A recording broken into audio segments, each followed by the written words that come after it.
નમસ્કાર મિત્રો, આજે જ્યારે આ વિધવાબાઈનો દીકરો જ્યારે આ તળાવમાં પડ્યો ત્યારે ગાંગીના બાબા કામરૂ દેશની વિદ્યાથી આ તળાવને સૂકવી નાખે છે અને દીકરાનો જીવ બચાવી લેવામાં આવે છે અને હવે દીકરાને બાંધીને ઘરે લાવ્યો અને અડધી રાત્રે જ્યારે વિક્રમ ભુવાજી સૂતેલા છે ત્યારે એમના સપનામાં મેલડી આવીને કહે છે કે બસ ભુવાજી થાકી ગયા કે માડી આવતીકાલ સુધીમાં જો આ દીકરાના દુઃખનું રહસ્ય નહીં મળે ને તો હું મારો જીવ આપી દઈશ।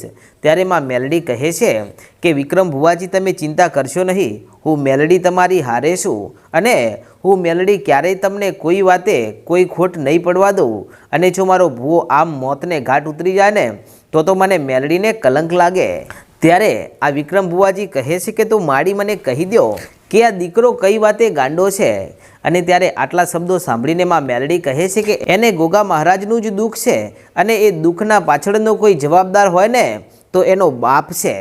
અને ત્યારે વિક્રમ ભુવાજી કહે છે કે એનો બાપ કઈ રીતે?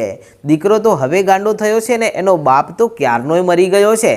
ત્યારે માં મેલડી કહે છે કે એ વિધવાબાઈને પૂછો કે તમારું જે ખેતર છે એ ખેતરના શેઢે એક રાણ છે અને રાણના નીચે એક પથ્થર પડ્યો છે અને પથ્થરના નીચે ખાડો ખોદજો તો એમાંથી તમને એક ગોગા મહારાજની નાનકડી ચાંદીની મૂર્તિ નીકળશે। ત્યારે વિક્રમ ભુવાજી કહે છે કે માં આ મૂર્તિને અને આ દીકરાના ગાંડપણને શું લેવા દેવા? ત્યારે માં મેલડી કહે છે કે એકવાર એ મૂર્તિને ખાડો ખોદીને બહાર કાઢો અને ગોગા મહારાજ પોતે આ દીકરાના શરીરમાં પ્રગટ થશે અને પછી શું ઘટના બની હતી ને એ બધી ઘટના આ દીકરો જાતે ના કહી દે તો મને મેલડીને ઓળખે કોણ? અને હા ભુવાજી, આનો પુરાવો જોતો હોય ને તો પૂછજો એ વિધવા બાઈને કે તારો ધણી મહિનામાં એકવાર વાટકીમાં દૂધ લઈ અને 2 અગરબત્તી અને કંકુ લઈને ખેતર તરફ જતો હતો ખરા? આટલું પૂછીને મેં તમને જે કહ્યું ને ત્યાં ખોદકામ કરાવો અને જો ગોગા મહારાજની મૂર્તિ નીકળે અને દીકરાનું ગાંડ પણ સુધરે અને પછી આખી ઘટના તમને ના જણાવે ને તો મને મેલડીને પૂજતા નહીં। ત્યારે વિક્રમ ભુવાજી કહે છે કે ઘણી ખંભામાં મેલડી મારી તારા લીધે તો આટલે બધે હું અહીંયા ભુવાપણી કરવા માટે આવ્યો છું। અને આમ આટલું કહીને માં મેલડી તો અંતર ધ્યાન થઈ ગયા અને વિક્રમ ભુવાજી તો ભર નિંદરમાં સૂતેલા છે પણ હવે તેમના કાનમાં કોઈકનો લડવાનો અવાજ સંભળાય છે। તેથી ઘણો બધો અવાજ ગામ લોકોનો આવી રહ્યો છે અને વિક્રમ ભુવાજી જાગી જાય છે અને જાગીને ઓરડાની બહાર આવીને જુએ છે તો આખાય ગામના માણસો ત્યાં આ વિધવાબાઈના આંગણામાં આવીને બેઠા છે ને બધાના હાથમાં માટલા છે અને પાણી ભરવાના વાસણો છે। ત્યારે વિક્રમ ભુવાજી કહે છે કે આ બધા માણસો અહીંયા વાસણો લઈ લઈને કેમ આવ્યા છે? શું ઘટના બની છે? ત્યારે ગાંગીના બાબા એક બાજુ ઊભા છે, એક બાજુ ગાંગી ઊભી છે અને મુખી આવી અને વિક્રમ ભુવાજીને કહે છે કે ભુવાજી આ આખું એ ગામ રહ્યું ને એ તમારા બાબા પાસે આવ્યું છે અને આ બાબાને કહી રહ્યું છે કે તમે તળાવ તો સૂકવી નાખ્યું, હવે અમારા માલઢોરને પાણી ક્યાંથી પીવડાવવું અને કેવી રીતે અમારું આ ગામ હવે પાણી વગર રહી શકશે? ત્યારે આ શબ્દો સાંભળી અને વિક્રમ ભુવાજી મૂંઝાણા અને ગાંગીના બાબા પાસે જઈને કહે છે કે બાબા તળાવ તો સૂકવી નાખ્યું છે પણ હવે આ ગામ લોકો પાણી માટે તરફડિયા મારી રહ્યા છે અને લાગે છે કે હવે આપણને છોડશે નહીં। ત્યારે ગાંગીના બાબા કહે છે કે પણ હું શું કરું? ત્યારે વિક્રમ ભુવાજી કહે છે કે બાબા જેવી રીતે પાણી સૂકવ્યું હતું ને એવી રીતે પાણી પાછું લાવી દો ને। ત્યારે ગાંગીના બાબા કહે છે કે એ મારા હાથની વાત નથી। હા, દીકરો સંકટમાં હતો અને પાણી સૂકવવાનું હતું એ તો બરાબર હતી કે વિદ્યાનો પ્રયોગ થઈ ગયો પણ મારી પાસે એવી કોઈ વિદ્યા નથી કે હું અહીંયા પાણીના ઢગલા કરી નાખું। ત્યારે વિક્રમ ભુવાજી કહે છે કે તો બાબા હવે શું કરીશું? આ ગામ લોકોને પાણી ક્યાંથી લાવીશું ને કોણ પાણી લઈ આપશે? ત્યારે બાબા બોલ્યા કે હવે એ તો માં મેલડી લઈ આપે કારણ કે માં મેલડી સિવાય બીજા કોઈની તાકાત નથી કે અહીંયા આ તળાવમાં પાણી આવી શકે। ત્યારે ભુવાજી કહે છે કે હે બાબા આ તો તમે માં મેલડી ઉપર નાખી દીધું। ત્યારે ગાંગી કહે છે કે માં મેલડી જ એક એવું દેવ છે કે જે હવે આ તળાવમાં પાણી ભરી શકે અને હવે આપણે શું કરીશું? ત્યાં તો ચારે બાજુ ગામના માણસો ટોળે ટોળા વળી ગયા અને બાબાને કહેવા લાગ્યા કે બાબા તમે અંતર્યામી છો અને જો તમે ભગવાન હોય ને તો જેવી રીતે પાણી સૂકવ્યું હતું એવી રીતે તળાવમાં પાણી લાવી દો, અમારે અત્યારે જ પાણી જોઈએ। ત્યારે બાબા કહે છે કે એ મારા હાથની વાત નથી, હું પાણી નહીં લાવી શકું.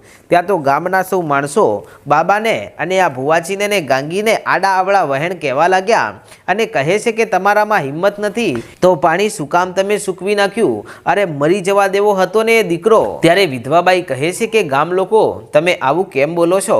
મારો એકનો એક 7 ખોટનો દીકરો છે, એને મરી જવાનું કેમ કહો છો? ત્યાં તો ગામની બાઈઓ કહેવા લાગી કે આજે તારો દીકરો તો જીવતો થઈ ગયો, પણ હવે આ દીકરાને બચાવવામાં ને બચાવવામાં પાણી વગર કેટલા માલઢોર અને કેટલા માણસો મરી જશે ને એ હવે તમે જોયું છે ખરા. અને હવે આમ અહીંયા ઝઘડો ચાલી રહ્યો છે અને એવા ટાણે વિક્રમ ભુવાજીના કોઠે મારી મેલડી ધૂણવા આવે છે અને ધૂણવા આવીને કહેવા લાગી કે ગામ લોકો ચિંતા કરશો નહીં, આ ગામમાં હું મેલડી હાજર છું અને જ્યાં સુધી હું મેલડી અહીંયા હાજર હોય ત્યાં સુધી ગામમાં કોઈને દુઃખ પડે કે કોઈનું માલઢોર મરે ને તો મને મેલડીને કલંક લાગે. બોલો ગામ લોકો, ક્યારે ગામનું તળાવ ભરવું છે? ત્યારે આ ગામના માણસો કહે છે કે આજ જ અમારે આ ગામનું તળાવ ભરેલું જોઈએ. ત્યારે માં મેલડી કહે છે કે તો કાંઈ વાંધો નહીં, આજ સાંજ પડવા દો અને સાંજ પડતાની સાથે જો કાળા ડિબાંગ વાદળો આવે અને મુશળધાર વરસાદ પડે અને હે ગામ લોકો, કદાચ તમારા આ તળાવમાં પાણી તો ભરાય, પણ આ તળાવ ભર્યા પછી તમારા ગામની બાજુમાં જે નદી છે એ નદીને જો વહેતી ના કરું ને તો મને વિક્રમ ભુવાજીની મેલડીને ઓળખે કોણ?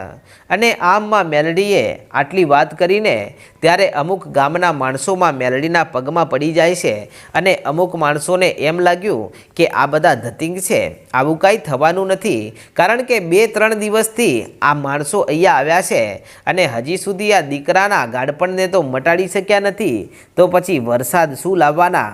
આમ અમુક ગામ લોકો તો અંદરો અંદર આવું હાસ્ય ઉડાડી અને ત્યાંથી પોતપોતાના વાસણો અને માટલા લઈને ત્યાંથી ચાલી નીકળે છે ને તો પણ કહેતા જાય છે આવતીકાલ સુધીમાં જો વરસાદ નહીં પડ્યો ને તો એમ સમજી લેજો કે ભુવાજી તમારે આ ગામમાં રહેવું ભારે પડી જશે.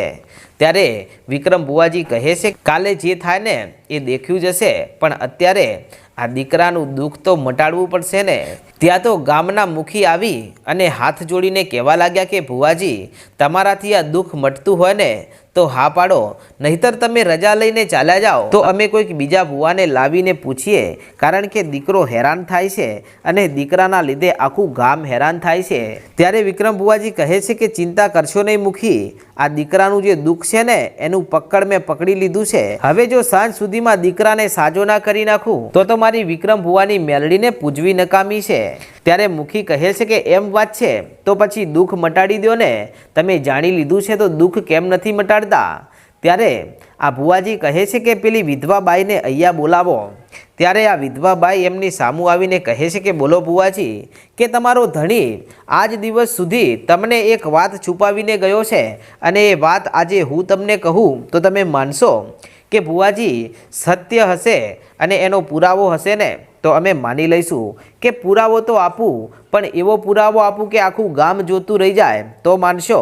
કે હા તો માનીશું. અને ત્યારે મુખી કહે છે કે પુરાવો તો આપો પણ ભુવાજી, પણ સૌથી પહેલો પુરાવો તો આ દીકરો સાજો થઈ જાય ને એનું ગાંઠ પણ મટી જાય ને એ પુરાવો અમે માનીશું. ત્યારે વિક્રમ ભુવાજી કહે છે કે એ જ પુરાવો તમને આપવો છે. અને પછી આ વિક્રમ ભુવાજી કહે છે કે તમારું ક્યાંય ખેતર છે? કે હા, એક નાનકડું ખેતર છે, પણ એમાં કાંઈ પાકતું નથી, અમે ક્યારેય હવે એમાં જતા નથી. ત્યારે ભુવાજી કહે છે કે ખેતર તો છે, પણ ખેતરના શેઢે એક રાયણનું ઝાડ છે, બોલો? કે હા ભુવાજી, રાયણનું ઝાડ તો છે. ત્યાં તો ગામના અમુક માણસો બોલ્યા કે એ તો તમે કદાચ ગામ લોકોને પૂછી પણ લીધું હોય, પણ આવા પુરાવા અમને ના ચાલે, અમને તો ઠોસ પુરાવા દેખાડો અને દીકરાને દુઃખ મટાડો ને તો માનીએ. ત્યારે ભુવાજી કહે છે કે બહેન, મારી વાત સાંભળ, તારો જે ધણી હતો ને એ મહિનામાં એકાદ વાર વાટકીમાં દૂધ અને બીજા હાથમાં કંકુ અને 2 અગરબત્તી લઈને જતો હતો ખરા? કે હા ભુવાજી, કોઈક વાર તેઓ આમ તો તેઓ છુપાઈને લઈ જતા, પણ જ્યારથી મેં 1-2 વાર એમને પકડી લીધા ને એના પછી તેઓ વારંવાર મહિનામાં એકાદ વાર આ રીતે આ બધું લઈને ખેતરમાં જતા અને મને કહેતા કે હું તો આપણા ખેતરની ભૂમિ પૂજા કરવા માગું છું. ત્યારે ભુવાજીના કોઠે મેલડી આવે છે ને કહે છે કે હે બાઈ, એ કોઈ ભૂમિ પૂજા નહોતા કરતા, પરંતુ એક માલધારીના ગોગા મહારાજને એ રાણના ઝાડ નીચે બેસાડી અને એની સેવા પૂજા કરવા માટે તારો ધણી જતો હતો। અને ત્યાં તો ગામના માણસો હસવા લાગ્યા ને આ બાઈ કહે છે કે ભુવાજી, મારા ધણીએ મને આવી વાત ક્યારેય કરી જ નથી અને તેઓ ગોગા મહારાજને શા માટે બેસાડે અને બેસાડ્યા છે તો અમારાથી કેમ છુપાવ્યું છે અને એનો કોઈ પુરાવો છે ખરા? ત્યાં તો ગામના મુખી આગળ આવીને કહેવા લાગ્યા કે ભુવાજી, કદાચ આ બાઈના ધણીએ કોઈ માલધારીના ગોગા મહારાજને રાણના છાંયડામાં બેસાડ્યા હોય તો પછી એનો કોઈ પુરાવો છે તમારી પાસે? કે હા, પુરાવો તો છે અને એ પુરાવો એવો છે કે જેનાથી આખા ગામની આંખો ફાટી જશે અને પછી એ ગોગો પોતે જ આ દીકરાના ગાંડપણને મટાડશે અને એના કોઠે આવી અને આખા રહસ્યની વાત કરશે કે આ માલધારીના ગોગાને તમારા ધણીએ અહીંયા કેમ બેસાડ્યો છે અને બેસાડ્યા હોવા છતાં પણ તેમણે કોઈને કેમ કોઈ વાત નથી કરીને આ વાત છુપાવીને કેમ રાખી છે ને એ બધું રહસ્ય મારો ગોગો ઉકેલશે।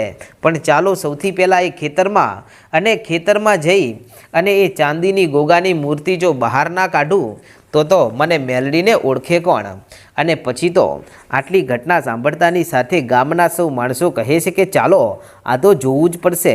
અને મુખી ગાંગી એના બાબા વિધવા બાઈ અને પેલા ગાંડા દીકરાને પણ જેવો બાંધેલો હતો એવો ને એવો સાથે લઈ લીધો અને બધા જ આ ગામ હોહરવા ચાલતા ચાલતા જઈ રહ્યા છે ને જે ગામના માણસો પૂછે છે કે આ બધા ક્યાં જઈ રહ્યા છે ત્યારે ગામના બીજા માણસો એમને સમજાવે છે કે આ ભુવાજીનું એવું કહેવું છે કે રાણના ઝાડ નીચે ગોગા મહારાજના બેસણા છે અને એનો પુરાવો દેખાડવા માટે આ મેલડીનો ભૂવો બધાને ખેતરમાં લઈ જઈ રહ્યો છે।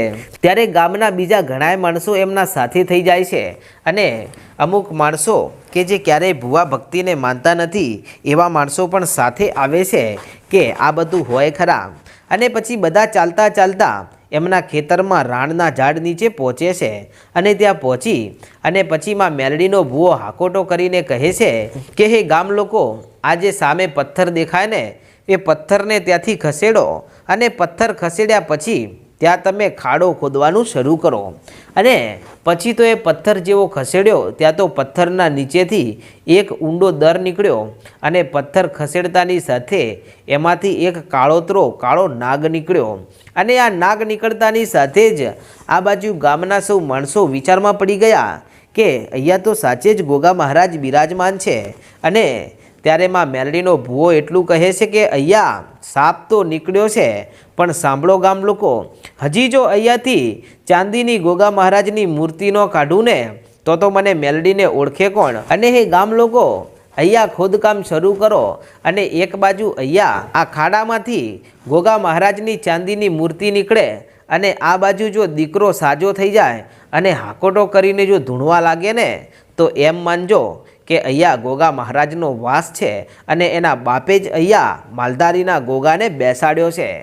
ત્યારે ગામ લોકો કહે છે કે ભલે તો ખોદવાનું શરૂ કરો। અને આમ પછી તો ત્યાં ખાડો ખોદવાનું ગામના માણસોએ શરૂ કર્યું અને હજુ તો થોડો જ ઊંડો ખાડો ખોદ્યો છે અને એમાંથી ચાંદીની ઘૂઘરિયાળી ગોગા મહારાજની મૂર્તિ નીકળી અને આ બાજુ ગામના મુખીએ મૂર્તિ લઈને રેત સાફ કરીને હાથમાં લીધીને કહ્યું કે ભુવાજી, આ તો સાચે જ ગોગા મહારાજની મૂર્તિ છે। અને આટલા શબ્દો પેલા ગાંડા દીકરાના કાને પડ્યા ને ત્યાં તો ગાંડો દીકરો હાકોટો કરીને ધૂણવા લાગ્યો ને કહે છે કે ગામ લોકો સાંભળો, હું આજે એક રાણના ઝાડમાં વસનારો એક ગોગો મહારાજ આવ્યો। ત્યાં તો ગામના માણસો હસવા લાગ્યા કે ગાંડાએ જેવું સાંભળ્યું ને એવું કહેવાનું શરૂ કરી નાખ્યું। અને ત્યારે આ ગાંડો કહે છે કે હું ગાંડો નથી, હું ગોગો મહારાજ છું ને તમારે પુરાવો જોઈએ છે? કે હા, પુરાવો તો જોઈએ જ ને। ત્યારે આ ધૂણી રહેલો ગાંડો કહે છે કે તો જુઓ મારો પુરાવો। આટલું કહીને લોઢાની સાંકળે જે ગાંડો બાંધેલો હતો એના ઉપર તે જોરથી હાકોટો કરીને તાકાત કરે છે ને ત્યાં તો એ લોઢાની સાંકળોની એક એક કળીઓ જુદી થવા લાગી અને સાંકળોના ટુકડા ત્યાં નીચે થરથર પડવા લાગ્યા। અને આટલી ઘટના જોતાની સાથે આખા ગામના ડોળા ફાટી ગયા અને આખું ગામ ગાંડાના પગમાં પડી ગયું। અને પછી ગાંડો માણસ જે ઇતિહાસ કહે છે તેને સાંભળીને આખું ગામ ચોંકી જાય છે। તો મિત્રો, શું છે ઇતિહાસ તે આપણે આગળના ભાગમાં જોશું ને તમે આપણી ચેનલ પર પહેલી વાર આવ્યા હોય તો આજે જ આપણી ચેનલ રાજા મેલડીને સબસ્ક્રાઈબ કરી નાખો। જય માતાજી।